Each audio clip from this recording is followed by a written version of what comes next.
Rian adalah seorang remaja berusia 16 tahun yang saat itu duduk di bangku SMA kelas 2. Rian anak yang pintar dan aktif. Di sekolahnya, ia mengikuti kegiatan ekstrakurikuler sepak bola. Ia sangat serius menjalani aktivitas tersebut karena ia sudah bercita-cita ingin menjadi pemain sepak bola profesional.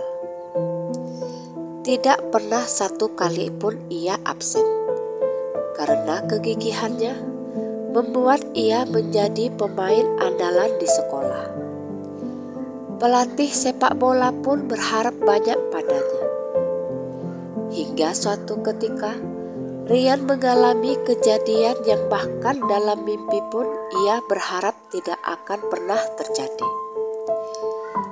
Saat itu Rian pulang dari sekolah, dan karena udara yang panas, Rian menyempatkan diri untuk mampir membeli es di pinggir jalan.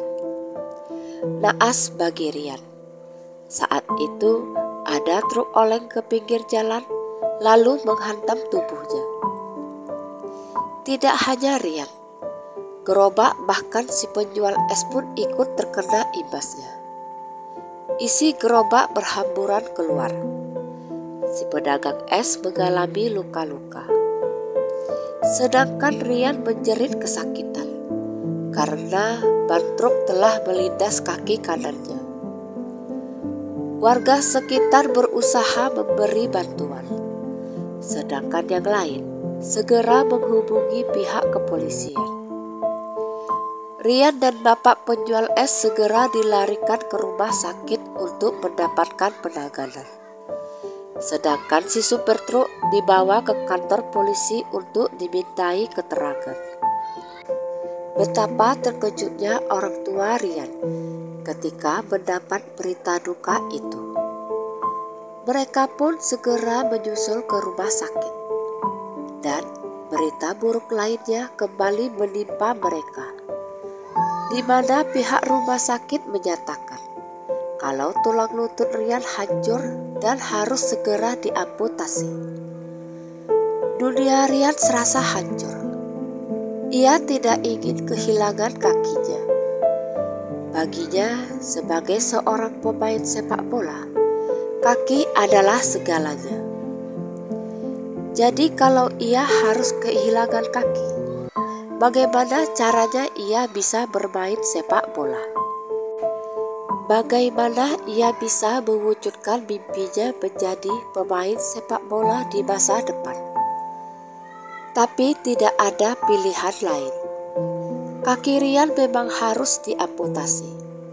Dan mau tak mau, hal itu pun terjadi juga. Kini Rian hanya memiliki satu kaki. Untuk melangkah, Rian bergantung pada tongkat atau kursi roda. Tapi bukan itu yang menjadi masalah buat orang tuanya. Yang menjadi masalah adalah Rian seperti antara ada dan tiada. Mereka memang melihat tubuhnya, tapi pikiran Rian seperti ada di dunia lain. Ia kehilangan semangat hidup. Ia juga tidak mau sekolah lagi. Ketika sang bunda membujuknya untuk mau pergi ke sekolah, Rian selalu beralasan kalau teman-temannya tak akan sudi berteman dengan orang cacat seperti dirinya. Sang ibu mengatakan, itu hanya pikiran negatif Rian saja. Ibu yakin teman-teman Rian tidak akan sejahat itu. Tapi pikiran Rian sudah terlalu overthinking. Sang bunda pun datang ke sekolah untuk mendiskusikan hal itu pada pihak sekolah. Keesokan harinya, teman-teman Rian beserta para guru datang ke rumah dengan membawa buah tangan atau oleh-oleh. Rian terkejut dengan kedatangan mereka. Ia sama sekali tidak menyangka mendapatkan kejutan seperti itu. Di sela-sela kunjungan itu, para guru dan teman-teman Rian membujuk Rian untuk mau kembali ke sekolah. Soal karir masa depan bisa dipikirkan nanti. Yang penting untuk saat ini, lebih baik Rian fokus menyelesaikan pendidikannya dulu. Rian hanya bisa terdiam mendengar permintaan itu. Tapi tidak bisa dipungkiri kalau ada setitik air mata di sudut matanya yang siap jatuh. Rian terharu mendapati kenyataan kalau teman-temannya sama sekali tidak mempermasalahkan kondisinya. Ternyata itu hanya ketakutan yang tidak berdasar. Rian pun memantapkan hatinya untuk kembali bersekolah.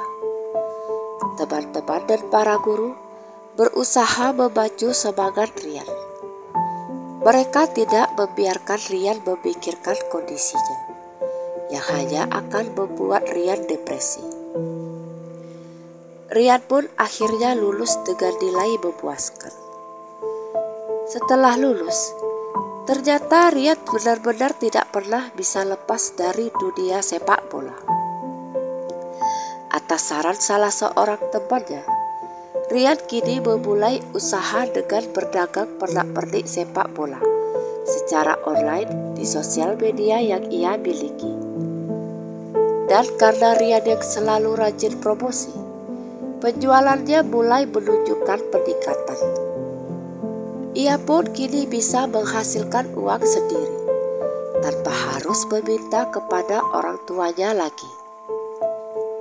Dan ketika Rian ingin berbagi keuntungan dari hasil usahanya, mereka malah meminta Rian untuk menabung uang tersebut, yang diharapkan akan berguna di masa depan Rian nantinya. Bagi mereka, melihat Rian bersemangat saja sudah membuat mereka bahagia luar biasa. Sekian kisah saya kali ini, sampai jumpa di kisah selanjutnya. Terima kasih sudah mendengarkan kisah saya. Jangan lupa subscribe, like, komen, dan share ke media sosial yang Anda punya.